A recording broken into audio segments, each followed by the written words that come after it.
സങ്കീർത്തനങ്ങൾ അധ്യായം 63. ദൈവത്തിനു വേണ്ടി ദാഹിക്കുന്നു. ദൈവമേ, അവിടുന്നാണ് എൻ്റെ ദൈവം.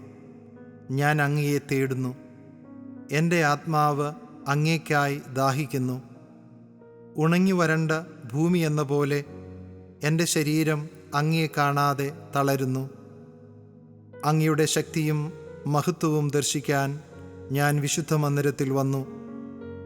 അങ്ങയുടെ കാരുണ്യം ജീവനേക്കാൾ കാമ്യമാണ്. എൻ്റെ അധരങ്ങൾ അങ്ങയെ സ്തുതിക്കും. എൻ്റെ ജീവിതകാലം മുഴുവൻ ഞാൻ അങ്ങയെ പുകഴ്ത്തും.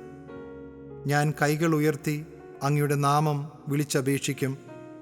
കിടക്കയിൽ ഞാൻ അങ്ങയെ ഓർക്കുകയും രാത്രിയാമങ്ങളിൽ അങ്ങയെക്കുറിച്ച് ധ്യാനിക്കുകയും ചെയ്യുമ്പോൾ ഞാൻ മജ്ജയും മേധസ്സും കൊണ്ടെന്ന പോലെ സംതൃപ്തിയടയുന്നു. എൻ്റെ അധരങ്ങൾ അങ്ങേക്ക് ആനന്ദഗാനം ആലപിക്കും. അവിടുന്ന് എൻ്റെ സഹായമാണ്. അങ്ങയുടെ ചിറകിൻ കീഴിൽ ഞാൻ ആനന്ദിക്കും. എൻ്റെ ആത്മാവ് അങ്ങയോട് ഒട്ടിച്ചേർന്നിരിക്കുന്നു. അങ്ങയുടെ വലത്തുകൈ എന്നെ താങ്ങി നിർത്തുന്നു. എൻ്റെ ജീവൻ നശിപ്പിക്കാൻ നോക്കുന്നവർ ഭൂമിയുടെ അഗാധഗർത്തങ്ങളിൽ പതിക്കും. അവർ വാളിനിരയാകും. അവർ കുറുനരികൾക്ക് ഭക്ഷണമാകും. എന്നാൽ രാജാവ് ദൈവത്തിൽ സന്തോഷിക്കും.